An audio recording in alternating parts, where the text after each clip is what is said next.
Islamic history, the year 625, the Battle of Uhud, Part 3.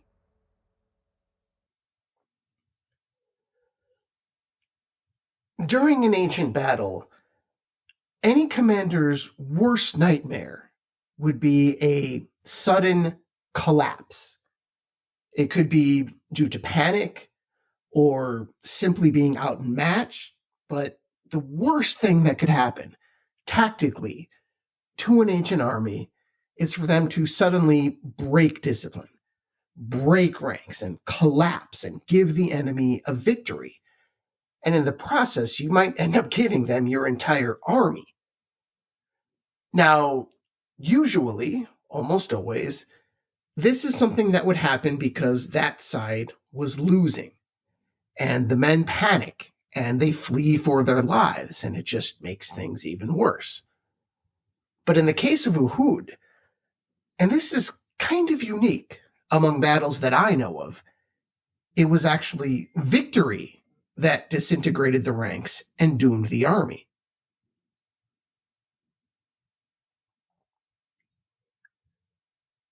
During the heart of the Battle of Uhud, the Muslims were reliant on a very specific formation that they had set up to offset their massive handicaps in this battle.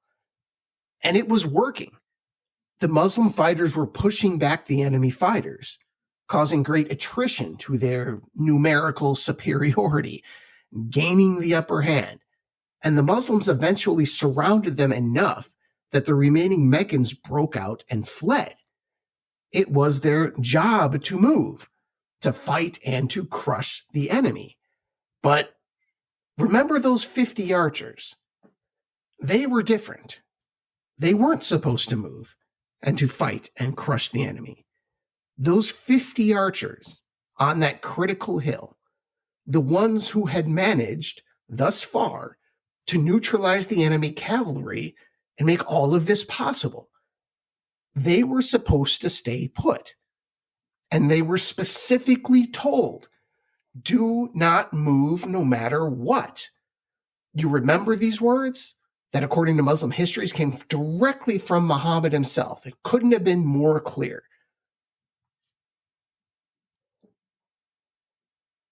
Muhammad said, whether we are winning or losing, you stay where you are. If you see us plundering a defeated army and wish to have a share of it, stay where you are. If you see us dying and you want to help us, stay where you are. The orders were very clear. I mean, I can't even think of clearer orders to possibly give to someone. So, what did they do? As soon as they thought the battle was won and saw the opposing army going for the camp and looting it, what did they do? They ran off the hill. Unbelievable.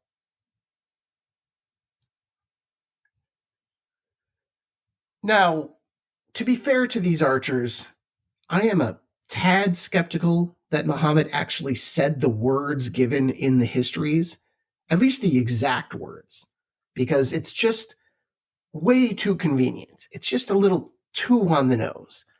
It just kind of gives up a skeptical radar if you read enough history. Because there's a usefulness to this if it is a lie that Muhammad said exactly that. Because there is a way now to lay the blame for what happened on a small group of people and to tell a moral tale at the same time. And it's entirely possible this was something that was made up after Muhammad was dead, again, to teach a lesson.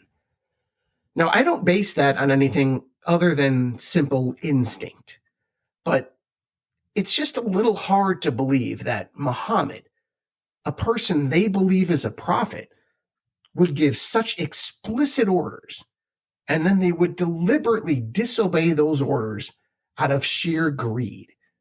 Now, is it possible? Yes. I mean, we're talking about people. We're talking about the heat of battle. It's entirely possible. Especially because Muhammad, if you want to be really cynical about it, he was in a position on the battlefield where he probably was not going to see them doing this. But again, probable? Not really. You can be the judge. I mean, really, I could see either argument on that side. I just think it's slightly more likely that Muhammad didn't say at least those exact words.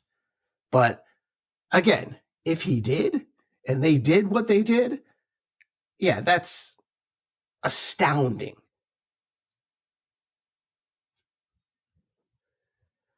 And to be clear, I'm only debating those alleged words of Muhammad, not the fact that they actually left the hill. Oh, they definitely left the hill. And it was definitely a stupid thing to do. They were soldiers, not commanders, and you have orders for a reason. No one relieved them, but they left anyway. And I should also note that maybe about 10 of them stayed, including their commanders. But 40 others basically said, hey, Muhammad doesn't want us to stay here forever. I mean, right? Isn't it time to join in the victory party? And if you're of the opinion that these men actually had explicit orders to stay there, but didn't, and Muhammad really did make their orders that clear, this would be your strongest evidence because the commander stayed. It was the rabble that abandoned him.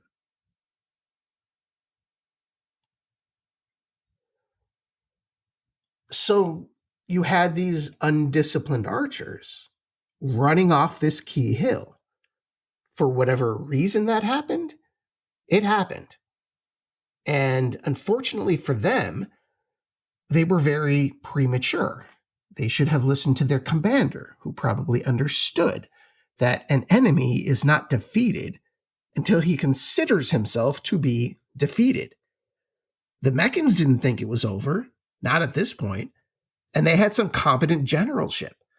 Now remember, the two main generals in this battle would eventually go on to lead Muslim victories under the later caliphates. But for now, they were fighting against the Muslims.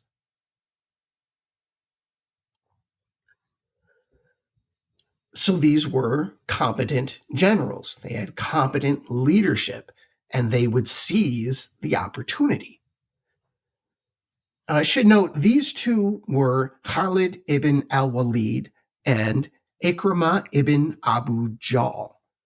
And yes, that is the same name as the infamous Abu Jahl.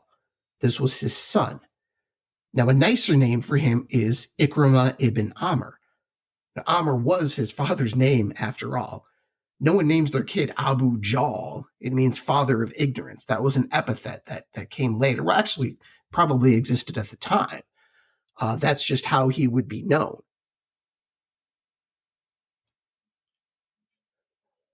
And for these two guys, this horrific mistake by a few dozen Muslims would lead to one of their finer moments.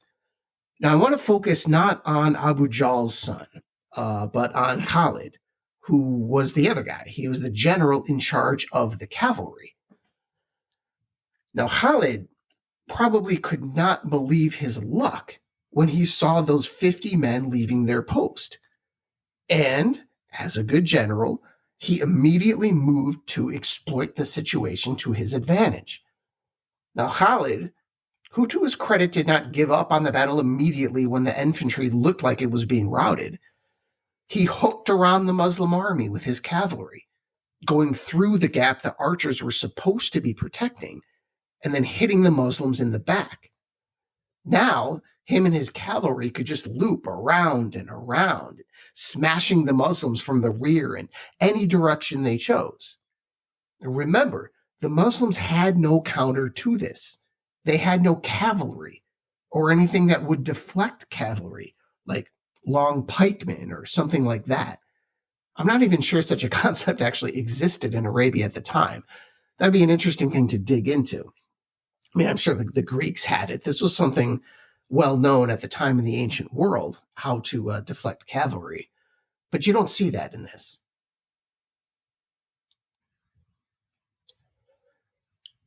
And what a difference 200 horses makes, particularly when against 0 horses. Now, the Muslims, who were busy looting the Meccan camp, they saw that the battle wasn't over. And so they tried to reform ranks in their old position or as close to it as they could get, and they wanted to get into some kind of coherent formation, if possible.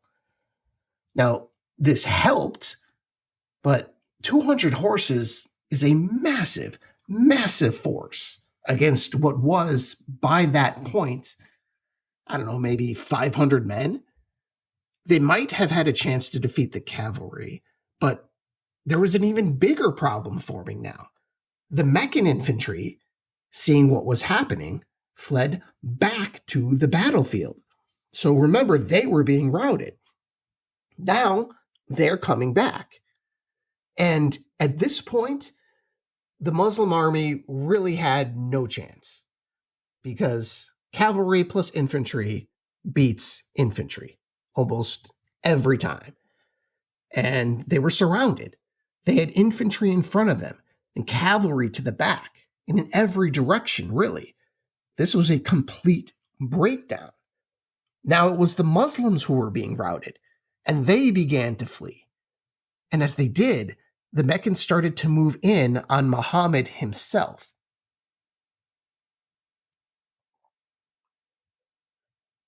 You might remember that earlier on I described Medina as a horseshoe with an opening facing north. Well, in this case, I want you to think about this particular terrain where Muhammad and his personal guard were, almost like a horseshoe, but with an opening to the south or the east. As his troops fled and the Meccans advanced, and with such suddenness, it probably took Muhammad completely by surprise. Muhammad was trapped, mountains to three sides and enemy troops to the other. Theoretically, he could have tried to flee to the mountains. That's an obvious play, but the Meccans surrounded him and his people so quickly that even that wasn't an option. Now, this was the most danger that Muhammad had been in since he snuck out of Mecca 3 years prior. As the enemy was closing in, Muhammad rallied his troops and consoled those who were wounded. At one point, he said to them, "Know that paradise is beneath the shadow. Paradise is beneath the shadow of the swords." And if he actually said that, wow, that's a great line. I really shouldn't have flubbed that.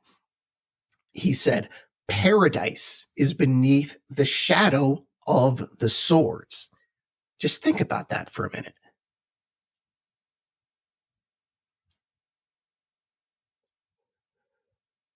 So Muhammad delivers this spectacular line, but very soon he had taken at least one rock to the face, if not more. And an enemy cavalryman singled him out and was able to deal him a blow directly on the helmet. Probably a big sword hit right on the helmet. Now, the helmet did its job, but the force of the blow knocked Muhammad to the ground. Now, as this happened, Muhammad's guards continued to shield him. When one was cut down, another took his place. This is just the most desperate struggle you'll ever see. And one of the last guards to step up was called Nusayba, one of the two women in Muhammad's personal guard. And we shouldn't just gloss over that. I mean, this is amazing. That's no small thing. We're not talking about a female minister or advisor. We're talking an old school soldier, as physical a job as anyone can hold. And in the elite guard, this is like an NFL team having a woman at middle linebacker. It's really, really wild.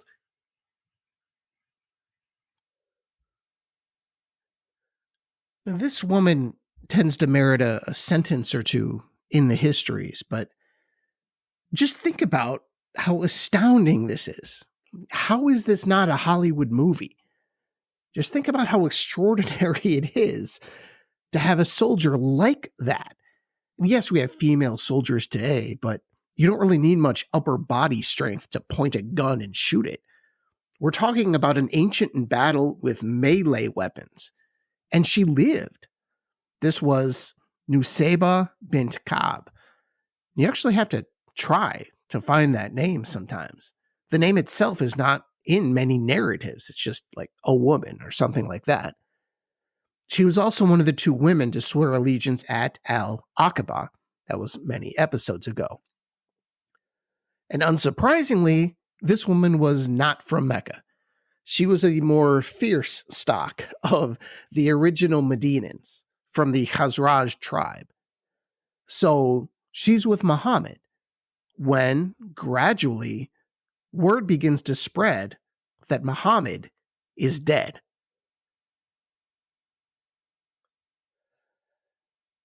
And why were people starting to believe that Muhammad was dead? Well, there were two reasons for this. The first was the cavalryman who had almost knocked Muhammad unconscious. Well, this guy thought he had actually killed him, and he said so. And then there's the second reason. When the Meccans were closing in on Muhammad, Muhammad's standard bearer managed to distract the Meccans using the Prophet's standard. And he goes off at a distance and he goes, Allahu Akbar. And this drew some attention. And some soldiers killed him, of course. And at that fateful point, this was when the fog of war handed the Muslims a spectacular gift in the confusion. So word spread that Muhammad was dead. It spread all throughout the battlefield.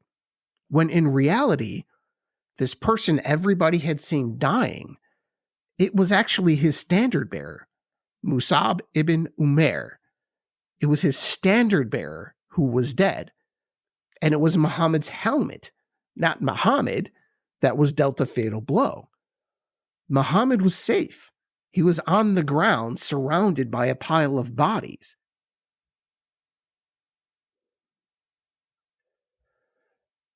And for the moment, to everyone who was there, it appeared that the Meccans had achieved their ultimate objective of killing Muhammad. And then, at this point, they made the same mistake that the Muslims made earlier. They let up. In this case, they didn't want to risk their lives any further for an objective that it seemed had been achieved.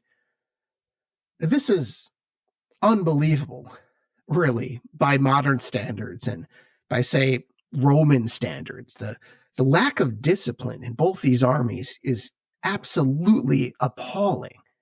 If either side, throughout the battle, had listened to their command and continued to fight until they were told otherwise, that side would have won a total victory. It's actually something you would expect to see in an army with low morale. But neither side had low morale. They certainly found their bearings later, but the Battle of Uhud, it doesn't really preview a people who will one day conquer an empire to rival Alexander, at least militarily speaking. So the Meccans had let up, and a newly conscious Muhammad was not about to wait for them to rediscover their fighting spirit. So he led his remaining people to a glen that went up Mount Uhud, getting them into a strong defensive position on the mountain. And having a moment to take stock, Muhammad tried to dislodge a couple of chainmail rings that had been forced into his mouth. He was alive, not unscathed. His companions were working to get it out, also using their own mouths to suck the blood out of Muhammad's mouth while they were trying to free the rings from his gums. Why did they feel the need to suck out the blood? That little bit is a bit mysterious, but as we've gone over a few times, they couldn't have known just how unhygienic this is. They were trying to help, even if it probably wasn't, especially in a battlefield setting with open wounds. But Muhammad appreciated the gesture, nonetheless, and I suppose it's the thought that counts.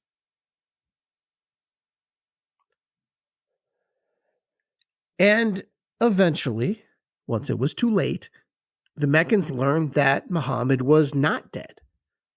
However, they didn't regather their forces and chase him up the mountain. It's possible that one guy on a horse may have done that, but if he did, that guy was killed real quick. But really, once the Muslims started going up the mountain, the battle was over. And basically, both sides decided to call it a day. First at the lower levels, judging by the actions of the troops, and then later by the ultimate leaders of each side, those two leaders being Muhammad and Abu Sufyan.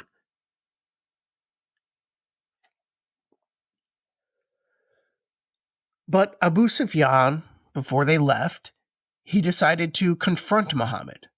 Well, in a way, he rode his horse to the mountain and shouted up to Muhammad. Is that a confrontation? I don't know. Basically, Abu Sufyan was making sure that Muhammad knew that they were now even. A day for a day, he said, meaning that Muhammad wasn't better than him, and that Hubal, his particular god, Abu Sufyan's god, this god,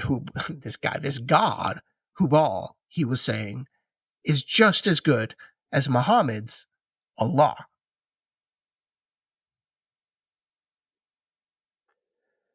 So Abu Sufyan is shouting up and saying, my God is just as good as your God. And the Muslims would reply to this. And the reply to this would be famous. And in my opinion, this is actually the best line in the movie The Message. Now, in the movie, this line is delivered by Zayd, Muhammad's adopted son. He was just low enough on the Muslim totem pole that the Muslims could show his face and use his voice. But in reality, the line was actually delivered by Umar. He was too important a figure to be actually represented on film, given Muslim sensibilities. But again, I understand why the filmmakers did this. You don't want to leave this line out. It's too good. Because hearing the taunt, Muhammad told Umar to go answer Abu Sufyan. And then Umar said this.